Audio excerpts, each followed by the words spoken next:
Paix, grâce et miséricorde éternelle sur vous, très chers compatriotes, dans les noms puissants de notre Seigneur Jésus-Christ.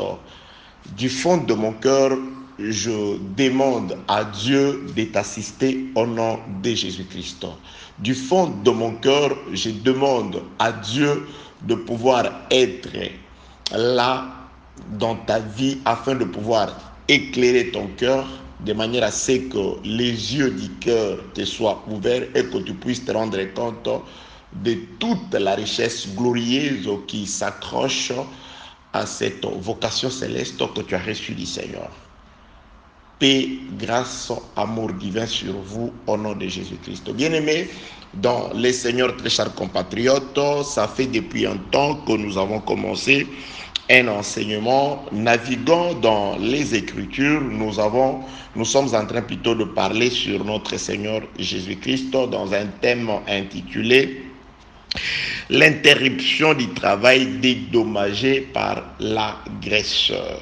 Donc passons sans plus tarder à la lecture des Saintes Écritures. Je suis dans le livre d'Exode, chapitre 21, je commence au 18e verset où il est écrit: si des hommes se querellent et que l'un frappe l'autre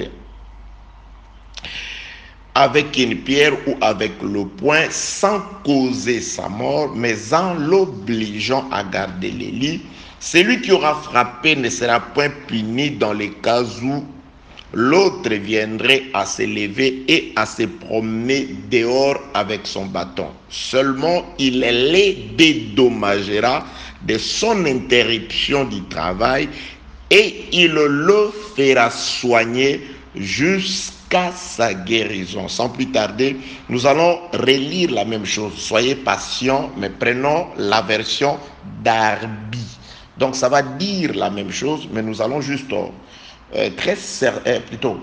quant à moi, la différence entre des versions, ce n'est pas la contradiction. Je crois que c'est juste une différence d'expression. Donc parfois, nous lisons différentes versions de la même Bible afin de pouvoir aussi avoir une lumière selon les Écritures. Donc c'est par rapport juste à la différence d'expression, mais en soi, l'essence où les contenus restent le même. Donc, lisons le même passage des Écritures cette fois-ci et prenons la Bible version Darby. Donc, je suis dans le livre d'Exode, chapitre 21, et je commence du 18e au 19e verset. Écoutez, c'est que par quelle expression Darby exprime la même pensée qu'exprimée par Louis II. Je dis, c'est juste un problème d'expression employée. Exode chapitre 21, je commence au 18e verset où il est écrit: et si des hommes contestent, là où on a parlé des querelles, ici on parle des contestations, c'est la même chose. Donc des querelles, synonyme des querelles, c'est des contestations. C'est pourquoi je dis, la différence réside tout simplement au niveau d'expression, mais en soi, la pensée reste la même. Si des hommes contestent entre eux et que l'un frappe l'autre avec une pierre ou avec le poing et qu'il ne meurt pas, mais tienne les lits, c'est-à-dire là où il est écrit en l'obligeant à garder les lits, il se lèvera. S'il se lève et marche dehors sur son bâton, celui qui l'a frappé, c'est-à-dire l'agresseur, sera tenu pour quitte.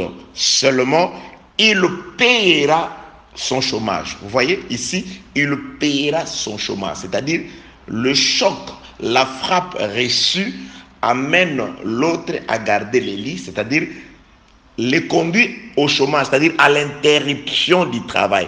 Le choc interrompt, met fin au travail. Ainsi, l'agresseur, il le paye pas parce qu'il avait frappé, mais il le paye parce que sa frappe a interrompu le travail. Donc, je l'ai dit hier, j'ai insisté, aujourd'hui encore je continue à insister, que le salaire, ici on parle, il payera son chômage.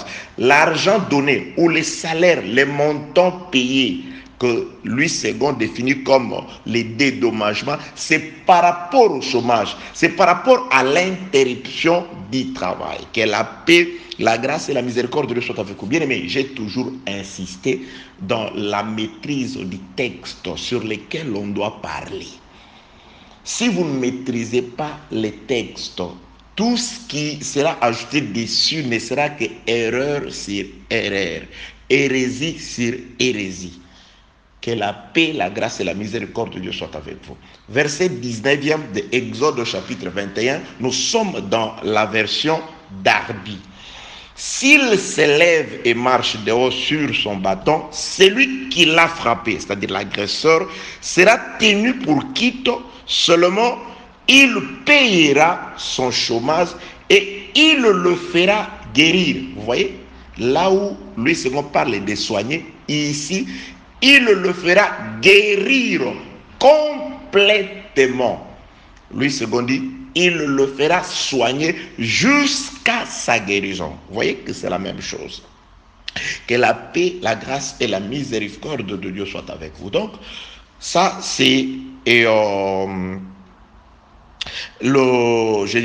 c'est le 12e intervention ou la 12e intervention. Donc nous avons commencé depuis longtemps et nous avons déjà une idée. Nous avons donné beaucoup d'écritures pour appuyer ce que nous sommes en train de dire.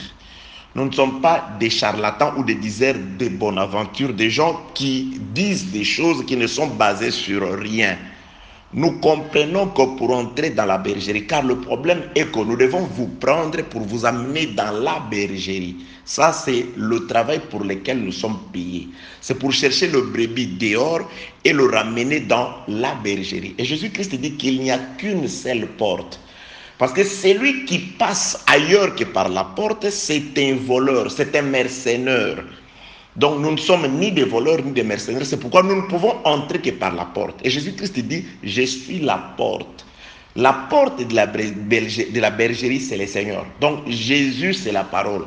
Donc nous ne pouvons entrer dans la bergerie du Seigneur où nous serons en sécurité que si nous passons par la porte. Donc la porte, c'est les Écritures, c'est le Seigneur. C'est pourquoi tout ce que nous disons, nous ne voulons vous faire passer que par la porte.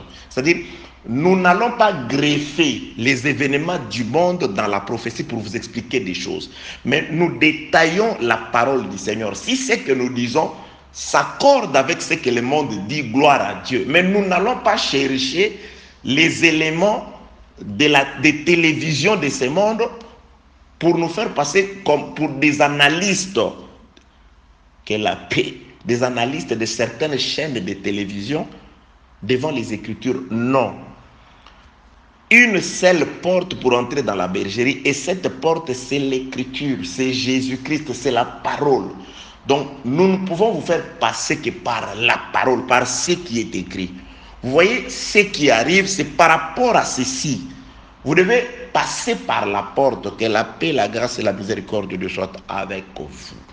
Nous avons compris, selon les passages de la porte ou les Écritures, que dans les jardins, il n'y avait de semblable à Dieu que l'homme, Adam. D'après Genèse chapitre 5, le premier et le deuxième verset. C'est l'homme qui a été fait à la ressemblance de Dieu. Donc si Dieu pouvait contester avec quelqu'un dans les jardins, ce n'était pas les animaux, mais c'était l'homme. C'est pourquoi le frère Paul va jusqu'à dire que lorsque Dieu donnait la loi aux Israélites, que tu n'amuselleras pas le bœuf quand il fout les grains, Dieu ne parlait pas des animaux. Dieu ne se met pas en peine des animaux. C'est au profit de ses serviteurs. C'est au profit de l'homme que Dieu parlait. Le chef-d'œuvre de Dieu, c'est l'homme. Dieu a donné tout à l'homme. Dieu a donné l'autorité à l'homme de régner sur tout, de nommer tout. Donc, ce qui avait de semblable dans les jardins à Dieu, c'était l'homme. Et celui à qui Dieu a donné la loi, la parole, ce n'était pas des animaux, mais c'était l'homme. L'homme, voilà, je voudrais être en paix avec toi. Pour qu'on soit en paix, voilà ce que tu dois faire. Et l'homme n'ayant pas respecté la charte de paix établie par Dieu, l'homme l'ayant transgressé, nous savons que des querelles ont commencé. C'est-à-dire, Dieu et l'homme ont commencé une période de contestation. Dieu commence d'abord par chasser l'homme. Tu ne resteras pas ici. Tu n'es pas digne de rester ici. Tu n'es pas digne de tout le pouvoir que je t'avais donné. Donc, Dieu retire d'abord à l'homme sa couronne. Il retire à l'homme toutes les faveurs qu'il lui avait faites et il le chasse. Et l'homme s'en va loin du lieu des délices. C'est ainsi que des querelles ont commencé, des contestations ont commencé. Nous avons expliqué toutes ces choses dans les Écritures. Que la paix, la grâce et la miséricorde de Dieu soient avec vous. Donc, deux hommes qui se querellent, donc c'est Dieu et Adam. C'est Dieu et l'homme. Les querelles ont commencé depuis la désobéissance dans les jardins. Le jour où Adam a désobéi, c'est ça le jour où des querelles ont commencé. Le livre de Proverbes dit que commencer une querelle, c'est ouvrir une digue. Darby dit, c'est laisser couler les eaux. Donc, par la désobéissance, des querelles signifie une digue qui empêchait l'homme d'inonder l'homme, empêcher plutôt l'eau de pouvoir couvrir l'homme, de pouvoir inonder, submerger l'homme. La digue a été ouverte, la porte de la digue a été ouverte. Depuis ces jours-là, les eaux de la destruction, les eaux de la mort, les nations se sont vues et s'élever sur l'homme Adam, qui était créé selon la ressemblance de Dieu. Donc, des querelles, c'est une période de tumulte, une période de manque d'entente entre Dieu et l'homme. Et la Bible déclare que cette période a duré depuis la désobéissance jusqu'à l'œuvre de la croix, où un père a châtié son fils. Paix de Dieu sur vous, au nom de Jésus-Christ. Alors, bien-aimés, j'ai toujours répété ce que nous avons dit de manière à pouvoir embarquer, en tout cas tout le monde, dans ce que nous sommes en train de dire, dans ce que nous avons préparé de dire aujourd'hui. Mais en soi, nous ne disons que la même chose. Donc, nous sommes en train de pouvoir développer un thème, l'interruption du travail qui est dédommagé par l'agresseur. Donc, nous avons compris que l'homme qui est entré en querelle avec Dieu, c'est les deux hommes qui s'est disputés. Alors, pendant ces temps de période, il fallait que l'un frappe l'autre. Donc, la frappe a intervenu à Golgotha, où Dieu a normalement frappé celui qui avait transgressé sa parole. Dieu a agressé Adam avec un coup de poing ou avec une pierre. Nous avons expliqué toutes ces choses-là. Et lorsque Adam a été frappé à Golgotha, en soi, c'est Christ qui a subi la souffrance, les peines qui étaient réservées pour Adam, afin que s'accomplisse ce qui est écrit dans le livre d'Ésaïe chapitre 53, du 1er au 6e verset. Le châtiment qui accorde la paix à l'humanité était tombé sur Jésus-Christ. Donc c'est le Seigneur qui s'était chargé de nos iniquités. C'est lui qui a porté sur lui les fardeaux de nos péchés, afin que par son châtiment, nous, Adam, protégés par lui, puissions aujourd'hui devenir libres. Donc, deux hommes se querellent, l'un frappe l'autre. À la croix, l'un a frappé l'autre. Dieu a châtié son fils. L'œuvre de la croix, nous avons vu à travers beaucoup de passages des Écritures que c'était un juste qui frappait un prophète. Et cet acte-là, les Écritures disent que le juste me frappe, c'est une faveur, c'est une grâce. L'œuvre de la croix, la frappe sur Jésus, le châtiment sur le Seigneur, c'était aussi synonyme prophétique de la grâce sur le corps de celui qui a été frappé, Jésus-Christ.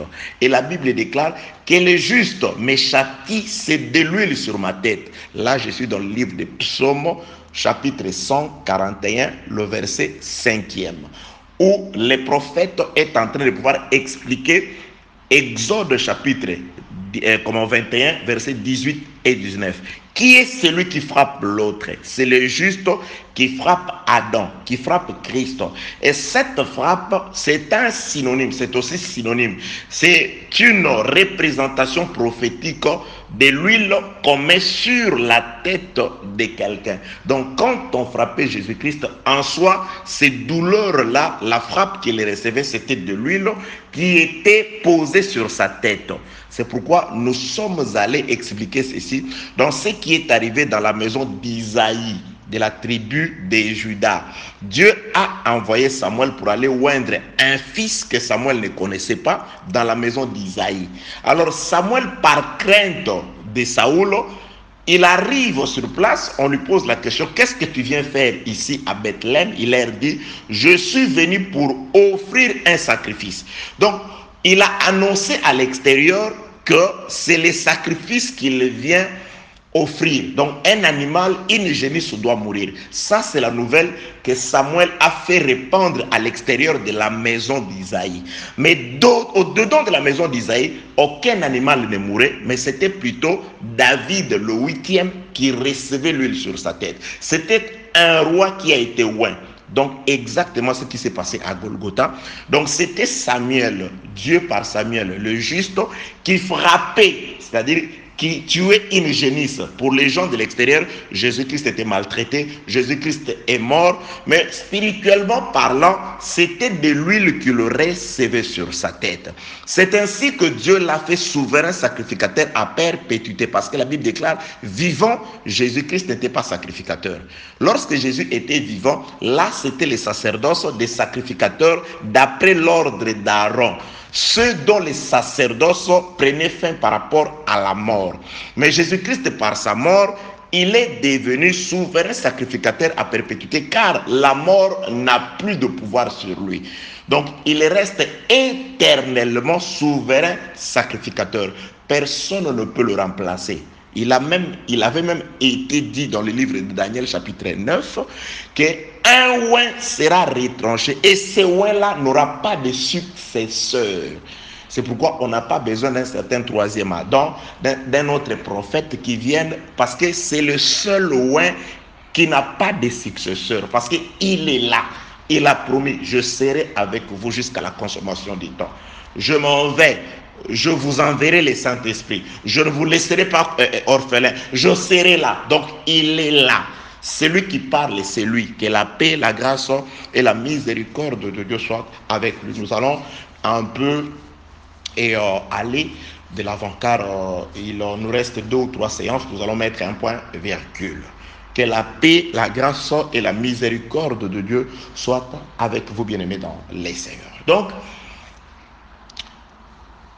nous sommes en train de parler de 2 hommes en querelle et qui se battent. Et nous avons compris que la bataille ou l'agression de l'un sur l'autre, c'est l'œuvre de la croix. Et nous avons compris qu'après le choc, après que l'un ait agressé l'autre, l'agressé, il ne résiste pas à la frappe. Ça n'existe pas. L'agressé, ce n'est pas qu'aujourd'hui on l'a frappé et demain il continue le travail. Non, la Bible déclare, lorsqu'on l'agresse, il va au lit. C'est-à-dire, son travail est interrompu. Très important. C'est que nous avons dit la séance d'avant celle-ci, dans l'intervention numéro 11, car ça c'est la 12e intervention.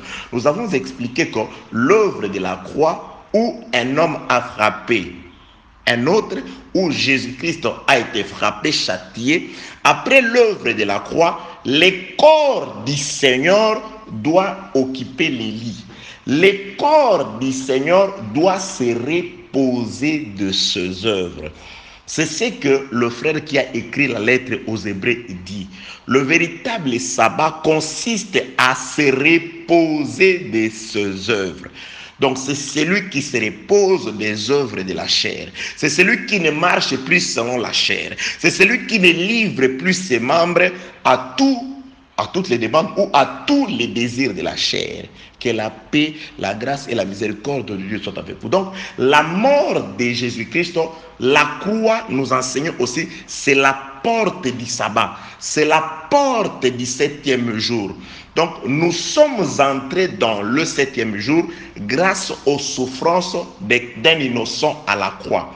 Israël qui avait soif s'est vu désaltéré, il a bu de l'eau lorsque le rocher a été frappé. Ainsi, le rocher a libéré l'eau, le peuple en a mangé et l'agresseur a été condamné pour ne pas entrer dans le repos. Donc, lorsque injuste, Dieu frappait Israël, il frappait Jésus, utilisant Israël à la croix, c'est alors que les rochers ayant été frappés, aujourd'hui, nous profitons du repos. L'eau sortie du rocher à la croix, c'est l'eau, c'est plutôt de l'eau qui nous accorde les repos aujourd'hui, l'eau. Que la paix, la grâce et la miséricorde de Dieu soient avec lui, avec nous, avec vous. C'est ce qui arrive souvent, donc il est un peu tard après avoir été dans beaucoup de programmes, donc la chair est en train d'exprimer aussi un peu de faiblesse. Que la paix, la grâce et la miséricorde de Dieu soient avec vous, bien-aimés, dans le Seigneur. Donc, l'œuvre de la croix fait que désormais, l'épouse qui fait partie du corps de Christ, parce que Christ c'est la tête, l'épouse c'est le corps, la frappe de Golgotha a introduit le corps de celui qui a été agressé dans le repos. C'est pourquoi nous avons parlé du repos en ce qui concerne le 7e jour, où personne ne laissait sa place pour aller dans les camps afin de s'attendre à ce qu'une manne descende pour la ramasser. Nous avons vu que le 7e jour, c'était le jour du repos. Chacun restait sur place. Vous restez dans la maison et la nourriture, c'est celle qui a été ramassée hier. Le 6e jour était un jour exceptionnel parce que c'était le seul jour où on ramassait une portion différente de tous les jours, des 5 premiers jours. Donc c'était le jour où arrivait dans la maison une double portion, c'est-à-dire une manne à double portion, 2 homères pour chacun. On mangeait au 6e jour un homère, une portion, et une portion pouvait dormir et se relever le matin sans connaître la putréfaction. Et on consommait cette portion-là le 7e jour. Donc Jésus-Christ et ses prophètes qui est arrivé le 6e jour, parce que le 6e jour en Israël, c'est le dernier jour du travail. C'est pourquoi, souvenez-vous de ce que nous avons dit, que le dernier prophète que Dieu a envoyé dans la maison d'Israël, ce n'était pas Jean-Baptiste, mais c'était Jésus. Parce que Jésus-Christ est venu répondre à la demande d'Israël, qui avait peur d'aller à la montagne, de peur de mourir. Ils avaient peur de la mort, parce que les jours où ils sont allés sous la montagne, il y avait un spectacle tellement épouvantable et époustouflant qu'ils n'ont pas pu résister. Ils ont dit, nous, on ne peut pas, nous ne voulons pas mourir. Moïse, toi-même, tu vas te déplacer, aller affronter ce spectacle-là, écouter Dieu et nous ramener les paroles. C'est pourquoi Moïse dit, ok, selon votre demande, après ma mort, Dieu vous suscitera un prophète comme moi. C'est-à-dire, c'est celui qui répondra à votre demande. C'est le seul prophète qui sera capable d'affronter la mort, de s'approcher de Dieu, d'écouter la parole et de vous la rapporter. C'est pourquoi Jésus-Christ vient sur cette demande-là. Il est le dernier prophète. C'est pourquoi le 6e jour, la manne qu'on ramassait, c'était une manne qui avait une double portion. Et le 6e jour, c'est le dernier jour du travail. Que la paix, la grâce et la miséricorde de Dieu soient avec vous. En Israël, il n'y avait pas de semaine anglaise où il y a repos 6e et 7e jour. En Israël, on travaillait pendant 6 jours et on ne se reposait que le 7e jour. Un seul jour a été réservé pour le repos. C'est pourquoi l'avant-dernier jour de la semaine, qui était le 6e jour, c'était le dernier jour du travail. Donc, à part le 6e jour, personne ne travaille. Donc, c'est le repos. tout le monde se repose. Maintenant, qu'est-ce qu'on mange? On ne mange que la nourriture du 6e jour. C'est pourquoi Jésus-Christ, comme étant le dernier à venir travailler dans les champs, appelé Israël, c'est le dernier, c'est ça le 6e jour, la manne du 6e jour. Et en lui, il y avait une double portion. C'est pourquoi il a donné une portion le jour du travail, le 6e jour. Jésus était aussi un prédicateur pour Israël. Il leur a prêché, il leur a enseigné.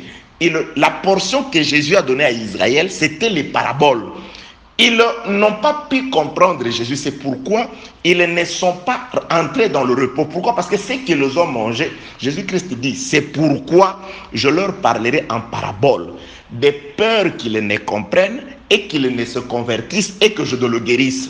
Donc, il a délibérément, de façon délibérée, il leur a parlé en parabole. Ça, c'est la portion qu'Israël a mangé le 6e jour. Mais une portion doit dormir et se lever le 7e jour.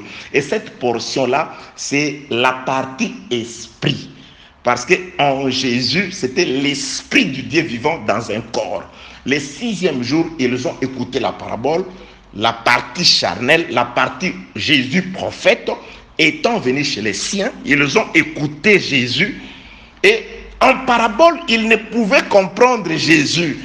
Et ne comprenant pas la parole, ils ne pouvaient pas se convertir. C'est pourquoi, lorsque nous enseignons, bien aimés, nous insistons sur la compréhension. C'est pourquoi vous nous voyez prendre des tournures, chercher des écritures, d'appui, de manière à ce que vous puissiez comprendre la pensée de votre Créateur. Parce que si vous ne comprenez pas et que la parole reste pour vous, précepte sur précepte, règle sur règle, vous ne serez pas sauvés. Vous n'entrerez pas dans le repos. Car tout commence par la compréhension du message. C'est pourquoi un homme de Dieu, c'est celui qui est capable de pouvoir faciliter le langage dur des Écritures. Paix sur vous au nom de Jésus. Faciliter le langage dur, j'étais en train de dire des Écritures. C'est celui qui est capable de descendre comme Dieu. Pour sauver l'homme, Dieu doit quitter sa grandeur, il doit quitter le ciel, il doit descendre, marcher sur la terre comme l'homme, parler comme l'homme. Dieu doit parler à l'homme comme l'homme. Dieu doit faire tout comme l'homme pour expliquer l'homme les choses célestes qu'il ne comprenait pas pendant tout le temps où il était resté au ciel. C'est pourquoi aujourd'hui, un ministre, le ministère, c'est Dieu qui prend la chair pour parler à l'homme dans le langage de l'homme. Que la paix, la grâce et la miséricorde de Dieu soient avec vous. Le ministère, c'est l'explication de mystère. Le ministère n'est pas celui qui vient avec le ministère, il complique encore le ministère. Le mystère, je parle de mystère. Que la paix, la grâce et la miséricorde de Dieu soient avec vous, bien-aimés, dans le Seigneur. Donc, nous sommes en train de parler de le travail, interruption du travail. Qu'est-ce qui interrompt le travail? C'est la frappe, l'œuvre de la croix qui est cette frappe que l'agresseur, Dieu a agressé. Jésus, ce choc de la croix introduit le corps du Seigneur dans le repos. Or, le repos, c'est le 7e jour. C'est pourquoi nous avons, parlant du 7e jour, nous avons dit, c'était le seul jour où les enfants d'Israël, ils ne quittaient pas leur place. La Bible déclare qu'ils doivent, Exode chapitre 16, ils doivent rester sur place. Parce que la nourriture, c'est celle qui a été ramassée hier. La nourriture se trouve dans la maison. Bien-aimé dans le Seigneur. C'est pourquoi celui qui a le Saint-Esprit, ou il est enseigné par quelqu'un qui a l'Esprit du Seigneur, quelqu'un qui a un mandat de Dieu, celui-là, il ne trouvera plus de la saveur dans des histoires de poubelles, dans des livres écrits par les hommes, dans des brochures exprimant la pensée de l'homme, car dans les Écritures, tout y est. Bien aimé, je vais vous expliquer une chose. Vous savez, Noé, ce n'était pas le jour où Noé est entré que la pluie est tombée, non. Noé est entré dans l'arche, lisez Genèse chapitre 6e, tout le chapitre, ainsi que Genèse chapitre 7e du 1er au 10e verset. Vous allez vous rendre compte de toutes ces choses-là. Le jour où Noé est entré, là Genèse chapitre 7e, vous commencez au premier verset. Le jour où Noé est entré dans l'arche, Dieu a fermé l'arche. Il s'est passé 7 jours sur la terre. C'est-à-dire, Noé était dans l'arche sur la terre, il ne pleuvait pas, ses voisins étaient là. Tout le monde était là. Noé était avec tout le monde sur la terre. Mais si quelqu'un cherchait à voir Noé, il ne le voyait pas. Il voyait l'arche à la place de Noé parce que Noé était sur la terre. Lorsque Noé était sur la terre, Jésus-Christ dit, de l'autre côté, les gens mangeaient, buvaient, mariaient et mariaient leurs enfants. Donc c'est-à-dire, la vie était normale, mais Noé était dans l'arche. Il était enfermé. Quand il a fini de construire l'arche, Dieu lui a dit, alors va entre, ainsi que le prédestiné, ce qui était dans la liste de Dieu. C'est pourquoi Noé n'avait pas à prêcher les gens. Il y a un prédicateur, vous voyez, il dit, Noé leur a prêché, ils n'ont pas écouté. Noé n'a prêché personne, parce que Dieu ne lui a envoyé prêcher personne. Dieu, lorsqu'il a ordonné à Noé de construire l'arche, il lui a aussi indiqué les places assises. L'arche de Noé, ce n'est pas comme le métro ou votre bus où, à part les places assises, les hommes peuvent se mettre debout. Non. Il y avait que 7 places assises, plus la place du conducteur Noé. C'est fini. Parce que Noé a sauvé cette personne. Oui. Parce que lui, c'est le 8e. Que la paix, la grâce et la miséricorde de Dieu. Oui, Noé a sauvé cette personne. Dieu a fait trouver grâce à Noé. Par Noé, il a sauvé cette personne.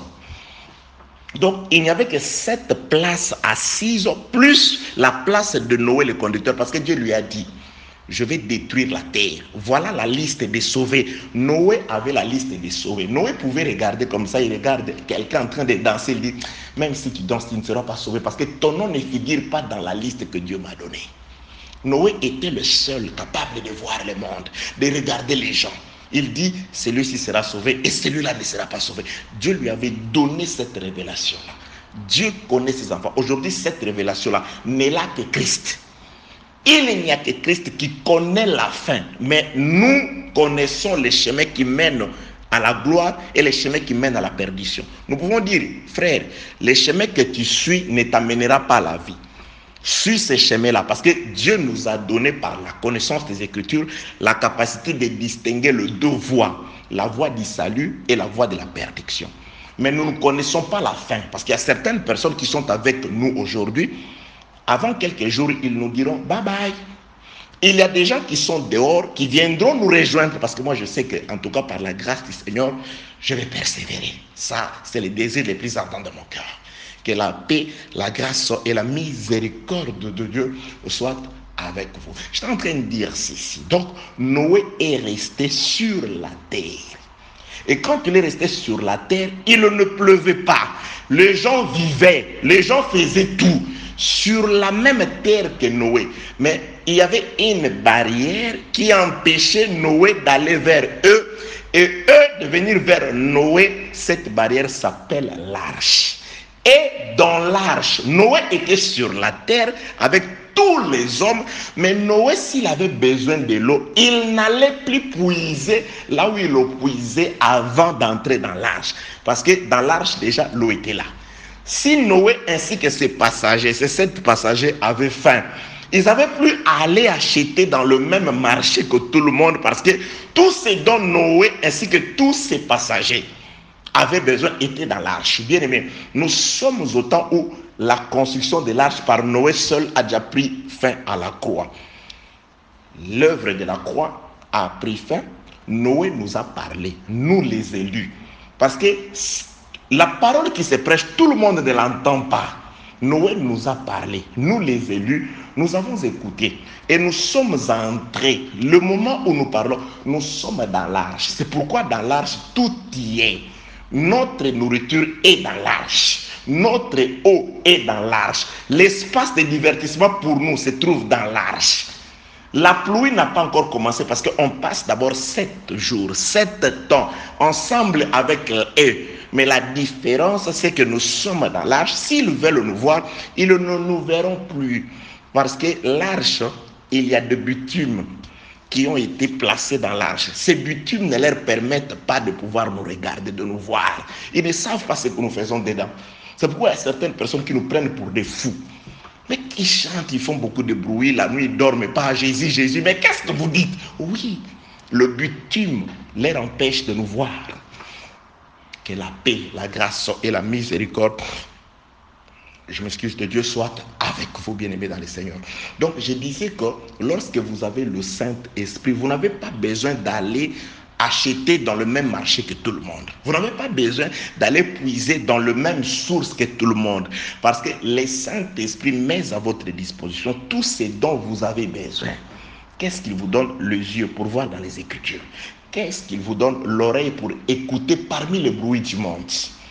Que la paix, la grâce et la miséricorde de Dieu soient avec vous. Donc, nous étions en train de dire ceci, bien-aimés dans le Seigneur. Donc, lorsque Jésus est agressé à la croix, son corps entre dans le repos. Donc, c'est le 7e jour. Le 7e jour, l'homme reste sur place. Il y a la manne d'hier. Il est nourri par la manne d'hier. C'est pourquoi c'est l'agresseur. L'agresseur, c'est lui-là qui descend. L'agresseur, il était agresseur. Cette écriture d'Osée, que je trouve cette écriture pour nous, c'est Osée chapitre 6. Je vais chercher les versets. Soyez un peu patients. Osée chapitre 6e, je vais chercher cette écriture de Osée chapitre 6e. C'est moi chercher pour nous. Oui, j'ai trouvé. Osée chapitre 6e, le premier verset, il est écrit. Je commence au premier verset. Venez, retournons à l'Éternel, car il a déchiré. Ah, qui a déchiré? C'est l'Éternel. Mais il nous guérira. Il a frappé, mais il bandera nos plaies. Il nous rendra la vie dans 2 jours. Le 3e jour, il nous relèvera et nous vivrons devant lui. Osée chapitre 6, le verset 1er. Cet passage des Écritures, dans son sens prophétique, s'adresse à Israël d'abord. Mais la Bible déclare, il est venu chez eux. Ils n'ont pas voulu de cette nourriture-là. Maintenant, les promesses qui étaient à eux, ces promesses-là sont devenues pour nous. Vous voyez, là où certaines promesses d'Israël deviennent aussi notre nourriture. Toutes ces promesses, le frère Paul les dit, la loi, l'adoption, les alliances, les patriarches, toutes ces choses, c'est pour Israël, pas pour nous. Nous ne sommes que des oliviers sauvages. On a été nous chercher. On nous a coupés en brousse là-bas. On est venu nous greffer. Jésus-Christ avait donné une parabole. Il dit, l'heure vient où le fils du royaume seront chassés. Mais les gens viendront de l'Orient et de l'Occident. Nous sommes venus de l'Occident. Les Paul, Pierre, Jacques et les autres sont venus de l'Orient. Nous sommes à table avec leurs promesses. Abraham, Isaac et Jacob. Mais Abraham, Isaac et Jacob, c'est leur père à eux. Mais à cause de l'incrédulité, ils ont été coupés. On a retranché quelques-unes des branches de l'olivier naturel et on est allé nous chercher par l'évangile. Aujourd'hui, l'évangile, la parole est allée nous chercher très loin dans la brousse. C'est pourquoi, le jour de la Pentecôte, les frères Paul, les frères Pierre pouvaient dire, cette bonne nouvelle est pour vous, les gens de l'Orient qui êtes ici, et pour ceux qui sont au loin, en aussi grand nombre que le Seigneur votre Dieu les appellera. Donc, nous sommes assis sur une même table pour le moment, avec Abraham, Isaac et Jacob, dans ce qu'on appelle l'addition, le mélange, car l'Église c'est un mélange entre les saints juifs, Joseph, et les saints égyptiennes, la femme de Joseph. Que la paix, la grâce et la miséricorde de Dieu soient avec vous. Donc, bien-aimés dans le Seigneur, je suis en train de dire que la promesse de Osée chapitre 6, d'abord, ça concerne Israël. Venez, retournons à l'Éternel, car il a déchiré, mais il nous guérira. Il a frappé, mais il bandera nos plaies. Il nous rendra la vie dans 2 jours. Le 3e jour, il nous relèvera et nous vivrons devant lui. Il y a beaucoup de choses sur devant lui, ici. Devant lui. Nous vivrons devant lui. C'est devant lui, il y a beaucoup de choses. Car nous aussi, nous avons cette promesse. Il nous a élus, nous a prédestinés à être ses enfants d'adoption afin d'être irrépréhensibles devant lui. Bon, ok. Je reprends Osée chapitre 6e, le verset 1er. Venez, retournons à l'Éternel, car il a déchiré, mais il nous guérira. Il a frappé, mais il bandera nos plaies. Qui avait déchiré? C'est l'Éternel. Donc, celui qui avait déchiré, c'est celui-là qui viendra le guérir. Celui qui les avait frappés, c'est celui-là, le même, qui viendra bander leurs plaies. C'est pourquoi j'ai dit ceci. Deux hommes sont en querelle. Celui qui devient le médecin, c'est l'ancien agresseur. La Bible déclare, celui qui a agressé l'autre, c'est celui-là qui les soignera jusqu'à sa guérison. C'est celui-là qui dédommagera, qui va payer le chômage pendant qu'il est en repos, c'est-à-dire pendant les jours du sabbat. C'est pourquoi j'ai dit, les jours du sabbat, il n'y a pas une autre manne qui tombe à part la manne qu'on nous a donnée qui est venue du 6e jour. La manne qui est venue du dernier jour de la semaine. Le 6e jour, les prophètes, celui qui a été créé le 6e jour, le soir, après qu'on ait créé les animaux le matin, c'est Adam. Donc c'est Jésus, le dernier qui vient d'entre les prophètes. C'est celui-là qui a été consommé une partie quant à la chair, les paraboles au 6e jour. Maintenant, il est mort, ressuscité, il inaugure le repos. Et le repos, c'est lui qui nous nourrit. Ou la manne que nous mangeons, ce n'est pas celle que nous allons chercher encore dehors, c'est la manne d'hier, c'est l'autre partie restante. La partie consommée, c'est il est mort quant à la chair. Et la partie restante, la partie qui a été déchirée, détruite, c'est la chair. Et la partie qui reste, c'est l'esprit. C'est pourquoi cet évangile, cette parole, c'est une parole d'esprit, une parole spirituelle. Nous avons un Jésus spirituel. Le Seigneur est esprit. Il s'est promis d'être là comme le Saint-Esprit. Je serai en vous, je serai avec vous. C'est le Saint-Esprit. C'est la partie restante de la manne qui a été ramassée au dernier jour de la semaine, c'est-à-dire le dernier prophète qui est le Seigneur Jésus-Christ. Venez, retournons à l'Éternel, car il a déchiré, mais il guérira. Celui qui avait déchiré, c'est celui qui guérira. Prenons le cas d'Israël. Je voudrais un peu parler d'Israël. J'avais dit ceci. Ok, je prends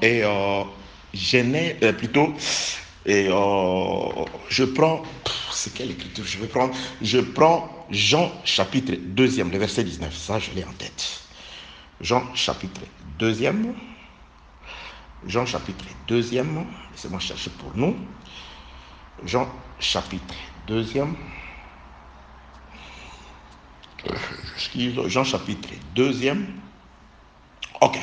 Je commence au 19e verset. Écoutez ce qui se passe. Nous sommes dans ce qui est écrit dans le livre de Osée chapitre 6. On présente quelqu'un qui avait déchiré. C'est celui-là qui vient guérir. C'est celui qui avait frappé. C'est celui-là qui vient bander le plaie. C'est pourquoi il est écrit dans le livre d'Exode chapitre 18, chapitre 21, verset 18-19, que c'est l'agresseur qui s'occupe de l'agresser. C'est celui qui avait frappé. C'est celui-là même. Alors, avant de descendre sur nous, je donne d'abord la matière par rapport à ceux à qui la promesse a d'abord été donnée. Israël. Quoi qu'ils en seront le dernier bénéficiaire. Parce que Jésus-Christ avait dit, le premier seront le dernier. Et les derniers seront les premiers. Nous étions les derniers et ils étaient les premiers. Dieu leur a donné les promesses. Mais ils se sont jugés indignes de pouvoir consommer ces promesses. Ils ont refusé les promesses. C'est pourquoi nous sommes entrés, nous les derniers, nous sommes devenus le premier à consommer les promesses. Quand nous serons partis, c'est alors que ceux qui étaient les premiers reviendront comme les derniers afin de pouvoir manger après nous. C'est ce que Jésus-Christ dit à la femme cananéenne. On ne donne pas le pain de premier, le pain des enfants au dernier, aux chiens. La dernière dit non, nous les derniers, nous attendons. C'est que ceux qui sont sur la table ne jugeront pas dignes de manger. Quand tu les jetteras, nous les derniers, c'est ce que nous allons ramasser. Aujourd'hui, ils ont tout balancé et nous on a ramassé. Parce que Jésus-Christ, David avait déjà prophétisé sur eux. Psaume 118, David avait prophétisé et Jésus vient confirmer que la pierre qu'ont rejetée, c'est qui bâtissait. Donc, quand ils étaient en train de construire leur édifice, ils ont regardé Jésus comme pierre. Ils disent, non, cette pierre est très compliquée. Où est-ce qu'on va la placer? Dans notre édifice, nous voulons que notre maison ait la forme que nous avons en tête. Or, la pierre, cette pierre-là, une fois que vous la placez dans votre construction, cette pierre-là vous montre la forme que doivent prendre toutes les pierres. Parce que c'est la pierre angulaire. Toutes les pierres qui doivent se construire dessus doivent subir les formes, les conséquences, la volonté de cette pierre-là. Ils disent non, non, non. Nous avons notre plan en tête. La forme de cette pierre, c'est une pierre très compliquée. Nous allons la jeter. Ils l'ont jetée, cette pierre-là. La pierre qu'ils ont jetée, c'est celle qui est devenue la principale de l'angle aujourd'hui. La maison est bâtie, construite sur cette pierre. Et si vous voulez, dit le frère Pierre, que celui qui bâtit fasse attention à ne pas poser un autre fondement. Car cette pierre-là, la même qui a été ramassée hier, la manne d'hier, c'est cette pierre qui aujourd'hui est devenue la principale de l'angle. Le sabbat, c'est sur cette pierre. Nous veillons à ce que personne ne pose plus un autre fondement. Construisez avec la matière que vous voulez, mais respectez le fondement. Que la paix, la grâce et la miséricorde de Dieu soient avec vous. C'est pourquoi les disciples, les frères Paul, dans le livre de Galates chapitre 7, Galates chapitre 1, les versets 7, 8 et 9, il dit que tout celui qui bâtira sur un autre fondement, c'est-à-dire qui vous annoncera un autre évangile, que celui que nous vous avons annoncé, que celui-là soit maudit, qu'il soit anathème. Que la paix, la grâce et la miséricorde de Dieu soient avec vous. Donc, Osée présente quelqu'un, le même individu qui a déchiré et le même individu qui vient guérir. Celui qui a frappé l'agresseur, c'est l'agresseur qui devient le guérisseur, qui devient le médecin. Quand est-ce que l'agresseur devient le médecin? La Bible déclare, c'est lorsque l'agressé, son travail est interrompu. Il va sur les lits. Nous verrons aussi les lits. Parce que c'est très important. On ne peut pas vous frapper, vous êtes en repos, vous vous reposez sur une chaise. Non, vous devez occuper les lits. Cantique des Cantiques nous présente, c'est quoi les lits? C'est la verdure. Notre lit, c'est la verdure. L'endroit de la rencontre entre l'homme et la femme, c'est les lits, c'est la verdure. Dieu ne te rencontre que dans les lits, dans la parole. Il n'y a que dans la parole qu'on peut s'accoupler avec Dieu. Que dans la parole, les chants. Parce que Boaz est comment? Ruth sait. Pour profiter de l'aile de Boaz, il faut être dans les champs, dans l'extrémité, dans les gerbes. Là où il y a les champs, là où il y a les gerbes, c'est là où on peut profiter de l'aile de Boaz. Il dit, couvre ton aile sur moi, étends ton aile sur moi, car tu as droit de reposer où? À l'extrémité d'un tas de gerbes, c'est-à-dire dans les champs, dans la verdure. C'est ça les lits où l'homme se rencontre avec la femme. C'est pourquoi les chocs t'amènent au lit. Que la paix, la grâce et la miséricorde de Dieu soient avec vous. Donc, Jésus-Christ explique quelque chose, vous allez vous rendre compte que ça traite avec ce qu'Osée a dit. Osée dit que il nous a frappés. Je reprends la lecture de Osée d'abord. Osée chapitre 6e, le verset 2e. Il nous rendra la vie. C'est lui qui nous avait agressés, nous rendra la vie dans 2 jours. Le 3e jour, il nous relèvera. Et nous vivrons avec lui. Vous voyez, le relèvement, c'est au 3e jour. C'est au 3e jour qu'il nous relèvera et que nous vivrons devant lui. C'est au 3e jour. Alors, voyons ça. C'est-à-dire, il a frappé 2 jours, 3e jour, il vient relever celui qui l'avait frappé. Voyons cela dans les Écritures. C'est pourquoi je suis allé dans le livre de Jean, chapitre 2e. Nous insistons de cette façon, de manière à ce que tout ce que nous disons soit non seulement clair, mais aussi cohérent. Qu'il y ait une cohérence, une suite logique d'idées, afin que vous puissiez vous rendre compte sur ce que le message caché à travers les textes que nous avons choisi comme texte de base, duquel aussi a été soutiré le thème. Que la paix, la grâce et la miséricorde de Dieu soient avec vous. Donc, je suis dans le livre de Jean, chapitre 2e. Je commence au 19e verset. Voilà ce qui est écrit. Jean chapitre 2, le verset 19. Voilà ce qui est écrit. Jésus leur dit, non, je remonte un peu plus haut. Verset 14. Il trouva dans les temples les vendeurs de bœufs, de brebis et de pigeons, et les changèrent assis, ayant fait un fouet avec des cordes. Je vous épargne un enseignement sur ayant fait un fouet, c'est-à-dire le fouet que le Seigneur va utiliser pour chasser d'avec les gens du temple.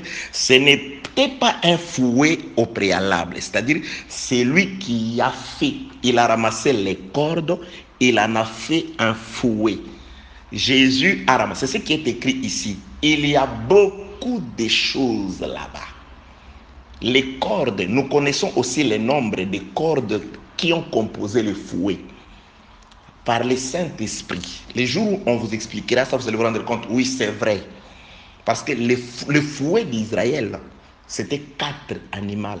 Joël le voit 4 insectes. Ça, c'est le fouet que Dieu a utilisé contre Israël. S'il va les dédommager, c'est par rapport à ces fouets-là.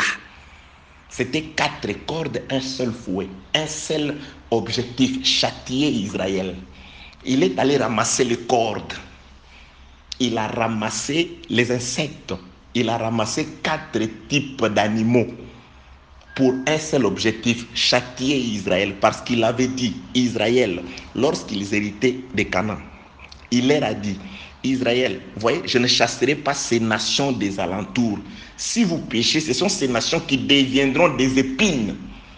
Des épines. Ces nations deviendront des épines contre vous. Vous entendez ce que Dieu a dit?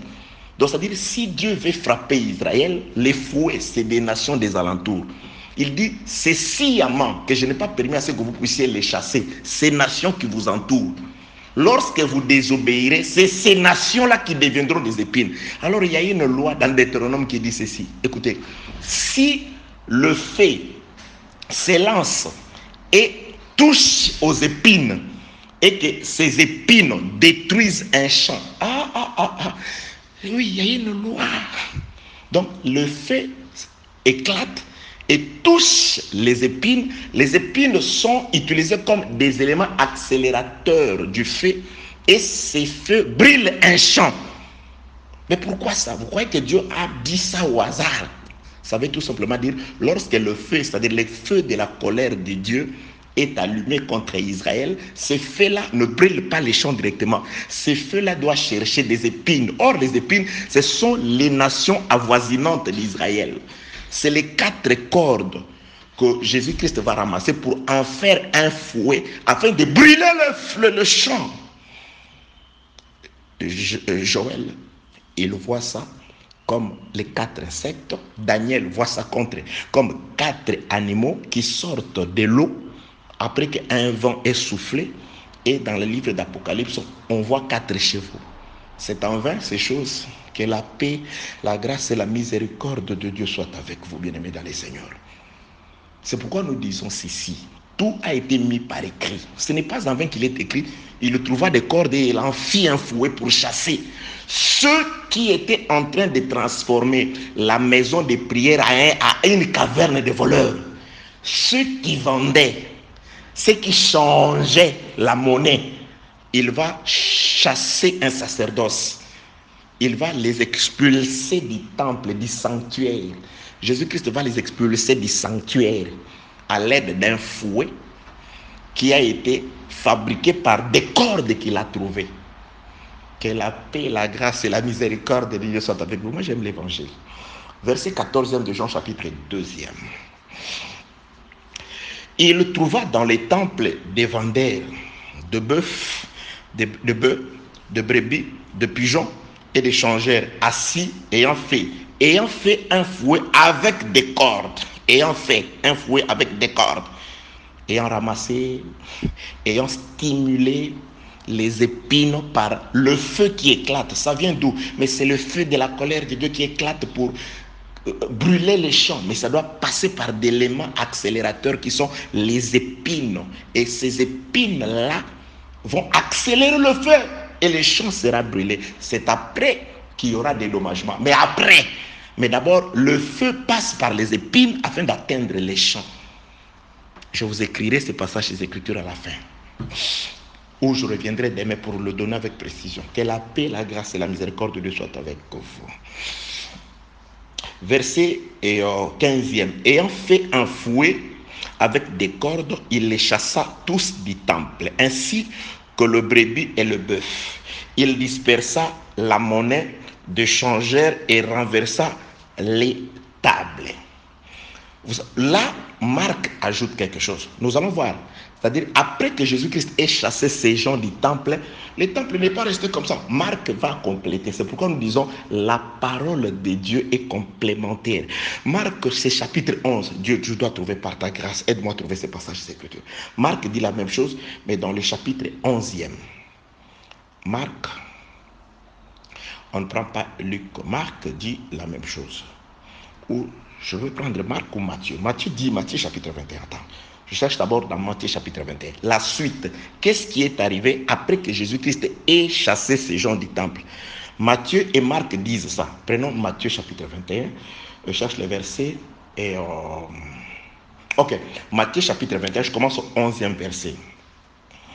Je commence au 10e verset. Lorsqu'il entra dans Jérusalem, toute la ville fit émue et l'on disait, qui est celui-ci? La foule répondait, c'est Jésus, le prophète de Nazareth en Galilée. Jésus entra dans les temples, il chassa tous ceux qui vendaient et qui achetaient dans le temple. Il renversa le table des changeurs et les sièges des vendeurs dépligeants. Et il leur dit, il est écrit que ma maison sera appelée une maison de prière, mais vous, vous en faites une caverne de voleurs. Verset 14e. Matthieu explique quelque chose que Jean n'a pas expliqué. Matthieu dit ceci. Des aveugles et des boiteux s'approchèrent de lui, pas à l'extérieur, mais dans les temples, et il les guérit. Donc, les boiteux et les aveugles, ceux à qui il avait été défendu de pouvoir entrer à cause de leurs défauts, c'est pourquoi Pierre pouvait rencontrer ces paralytiques-là dehors, devant la porte appelée la Belle. Il était le peuple du dehors. C'est-à-dire, lorsqu'il a chassé ceux qui occupaient le temple, ceux qui transformaient le temple de Dieu en une caverne de voleurs, maintenant il doit chercher les boiteux, les gens des riens, les aveugles, ceux qui ne voyaient pas, ceux qui étaient dans les ténèbres, ceux qui ne pouvaient pas marcher. Or, dans l'ancienne alliance, c'est nous les nations qui étions qualifiés d'aveugles parce qu'on ne voyait pas Dieu. Eux voyaient Dieu à travers la loi et pouvaient marcher à travers la loi qui était comme des béquilles qui les aidaient. On n'avait pas de béquilles, on n'avait pas Dieu pour voir. Les yeux, on n'en avait pas. Nous sommes exactement cet homme qui était devant la piscine. Cet homme-là, pendant qu'Israël tombait dans l'eau, lui n'avait personne pour l'aider. Eux, ils avaient des gens, Moïse, la loi, les prophètes qui pouvaient les aider.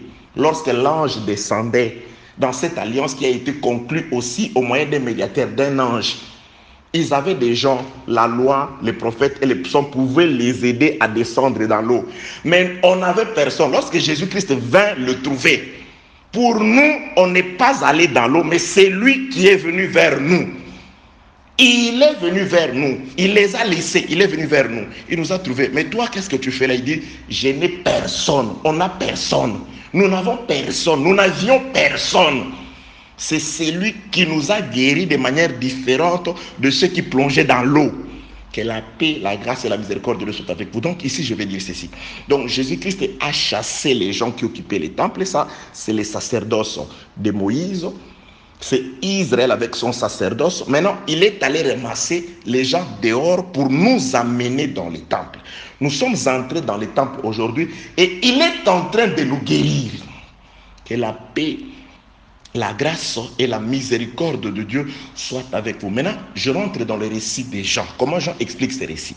Je dis c'est complémentaire. Nous sommes allés choisir un élément que Jean n'a pas écrit.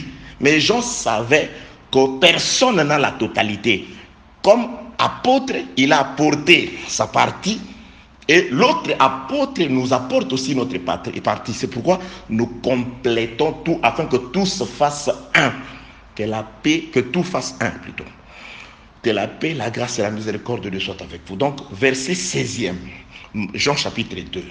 Il dit au vendeur, verset 17e, ses disciples se souvinrent qu'il est écrit, les ailes de ta maison me dévorent. Les Juifs prennent la parole et lui disent, quel miracle nous montres-tu pour agir de la sorte?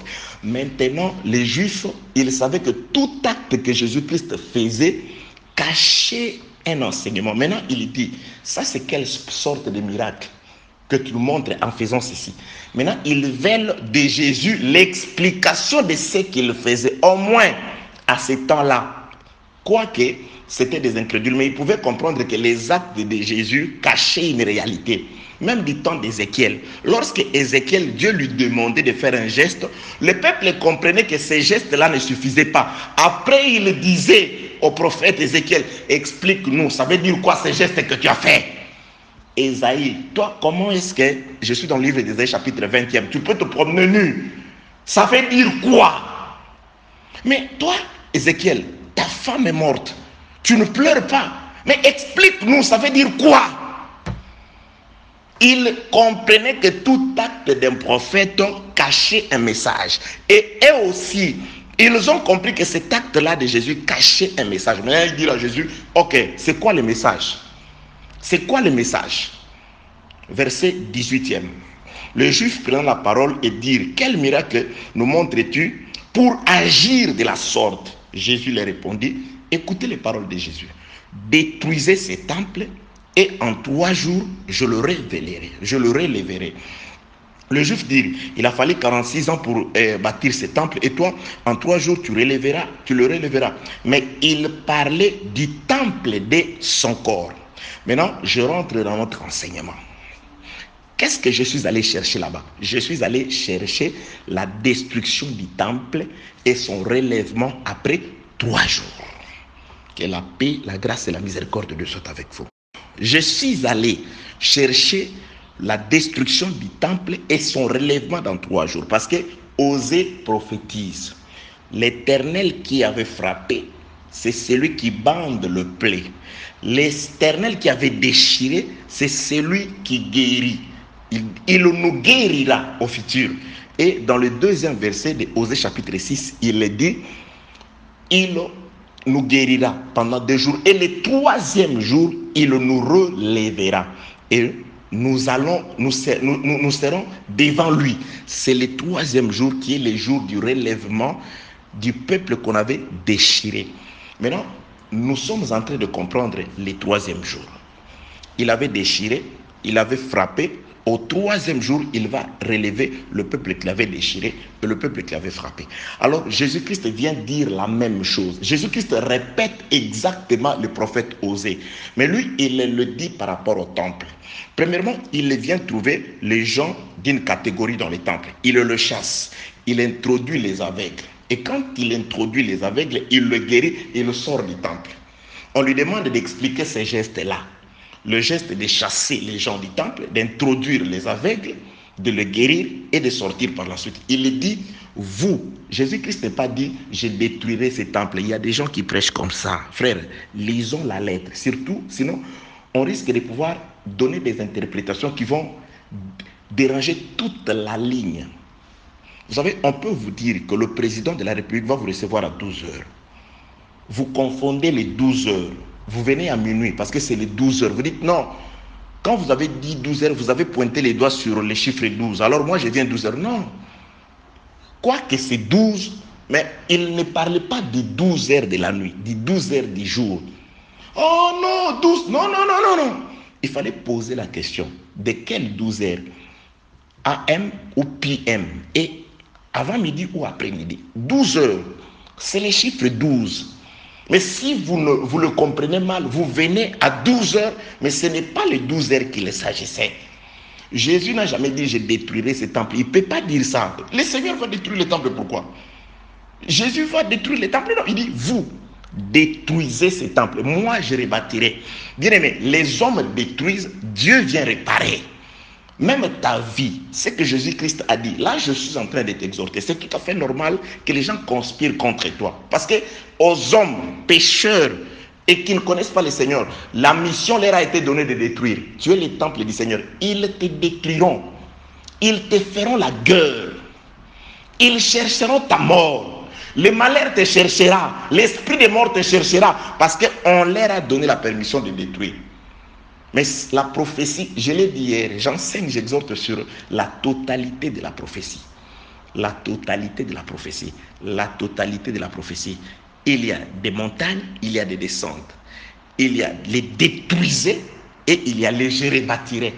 Jésus-Christ ne dit pas détruire. C'est-à-dire ceux qui cherchent à nous détruire, là je suis dans l'exhortation, ils sont nombreux. Frère, il y a des gens qui cherchent à te détruire, tu ne les connais pas, tu ne les as fait aucun mal.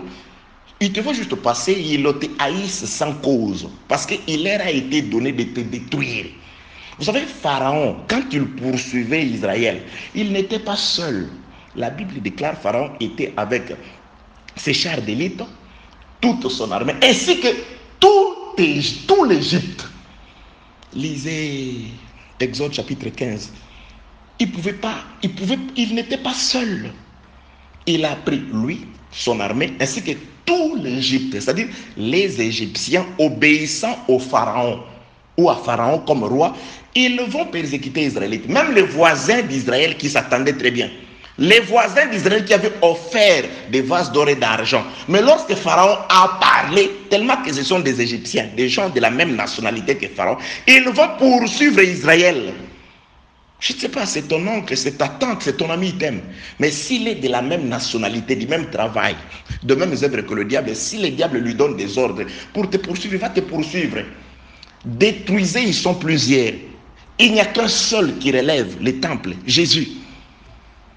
Ils te feront la guerre, mais le seul rédempteur et sauveur, c'est Jésus. C'est pourquoi j'ai toujours dit ceci. Quelles que soient dans tes faiblesses, quelles que soient dans tes difficultés, je parle de faiblesse parce que tu peux peut-être être accroché par un péché. Tu n'aimes pas ce péché, mais tu n'es pas capable de t'en débarrasser. Fais confiance à Dieu. Le salut vient de Dieu. Le rédempteur, c'est Jésus. Le sauveur, c'est Jésus. Et tu n'es pas le co-sauveur. Va dans la prière. Implore la miséricorde. Implore la grâce de Dieu. Il va te secourir. Détruisez les temples, vous les Juifs, vous les hommes, vous qui n'avez pas l'esprit du Seigneur, assemblez-vous en Sanhédrin. Faites la ligue de ouin ou la ligue de roi contre le ouin, mais il relèvera son temple. Il te relèvera. Détruisez ces temples, je le relèverai. Voilà ce qu'a dit Jésus. Ok. Que la paix, la grâce de Dieu soit avec vous. Je suis dans les 3 jours. Le Seigneur dit ceci. Détruisez les temples, Jean chapitre 2, verset 19, et en 3 jours, je le relèverai. Donc, premièrement, Jean explique. Quand il reçoit le Saint-Esprit, dans le verset 21, mais il parlait du temple et de son corps. Oui, premièrement, il parlait de son corps, qui devait être mis à mort par les Juifs. Et après 3 jours, c'est lui qui est ressuscité. Parce que le corps de Jésus a été mis à mort dans une certaine association entre les sacrificateurs et les Romains. Ils se sont ligués. La mort de Jésus-Christ est allée même réconcilier le roi ennemi. Hérode et son homologue de Pilate, ils se sont entendus ces jours-là. Donc il y avait des ligues qui se sont faites et les sacrificateurs et consorts, ils ont livré Jésus. Donc les hommes étaient terreux. Détruisaient ces plusieurs personnes. Jean a raison. Dans un premier sens, il parlait du temple de son corps. Maintenant, revenons dans un deuxième sens. Le deuxième sens, c'est les temples. Il parlait du temple. Donc il parlait vraiment du temple. Et plus tard, Jésus-Christ se promène. Quand il se promène dans le livre de Matthieu chapitre 24, on lui fait voir le temple.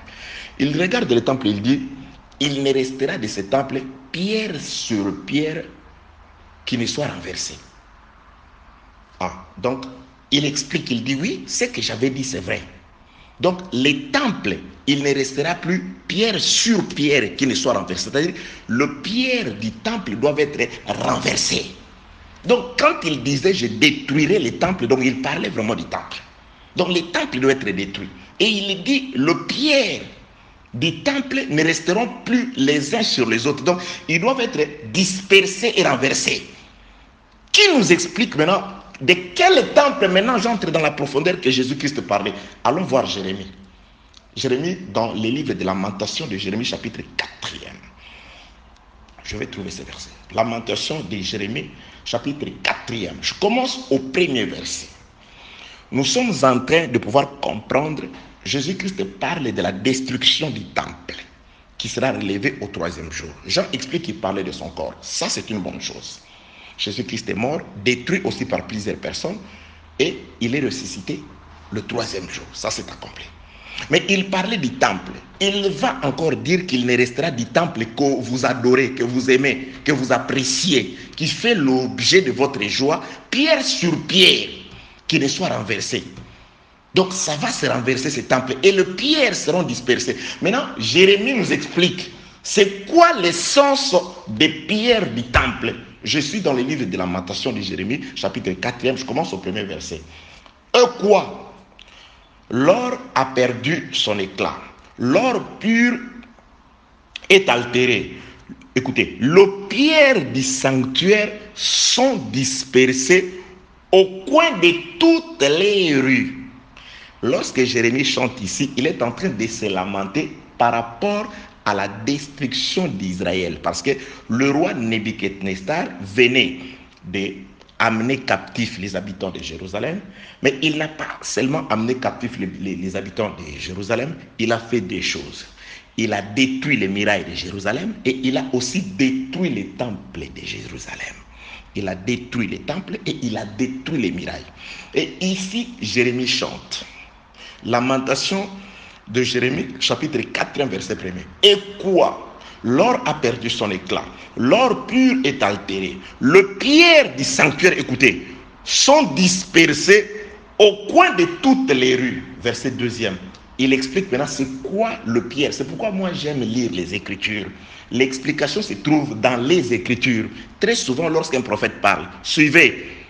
Après vous allez comprendre qu'est-ce qu'il disait dans les récits. Parce que Dieu aime qu'on comprenne ce qu'il dit. Et quoi? Je reprends Lamentation de Jérémie chapitre 4 verset 1er. Et quoi? L'or a perdu son éclat. L'or pur a altéré. Les pierres du sanctuaire sont dispersées au coin de toutes les rues. Verset 2e. Les nobles fils de Sion, estimés à l'égal de l'or pur, sont regardés, hélas, comme des vases de terre, ouvrage d'humains des potiers. Donc, il explique que les pierres du sanctuaire qui sont dispersées dans toutes les rues, ce n'est que les nobles fils de Sion, qui étaient comme de l'or, mais à cause du péché, ils sont maintenant regardés comme des vases de terre. J'expliquerai les vases de terre, car c'est avec la verge de fer qu'on brise. Les vases de terre parlaient. Donc, ils sont devenus l'égal des nations. Ça, c'est les vases de terre. Parce que nous, les nations, nous étions comme des vases de terre. Et Israël, c'était comme des vases d'or et d'argent. C'était des vases d'honneur dans une maison. Nous étions des vases d'usage vil dans une maison. Donc ils sont devenus comme les nations. Ils ont quitté. L'or pur a perdu de son éclat. Le péché, c'est-à-dire lorsque Nebuchadnezzar dans l'ombre les a pris, il les a conduits chez lui, ils étaient mêlés, les Daniel et ses compagnons, avec tout le monde. Ils sont devenus comme des vases de terre, sans valeur, sans honneur, comme tout le monde. Ils ont perdu de leur éclat. Je continue avec la lecture. Pour le temps, je saute le verset 4e. La langue de nourrisson s'attache à son palais, desséché par la soif. Les enfants demandent du pain et personne ne leur en donne. Ceux qui se nourrissaient de mets délicats périssent dans les rues. Ceux qui étaient élevés dans le pourpre embrassent le fumier. Je saute et le verset 8. Leur aspect est plus sombre que le noir. On ne les reconnaît pas dans les rues. Ils ont la peau collée sur les os sèches comme du bois. Je sais pourquoi j'ai donné le verset 8. Ici, Jérémie est en train de parler d'Israël. Dans l'ombre, ceci est accompli lorsque le roi Nebuchadnezzar les a pris pour les amener en captivité. Mais ça s'est accompli aussi à la mort de Jésus-Christ.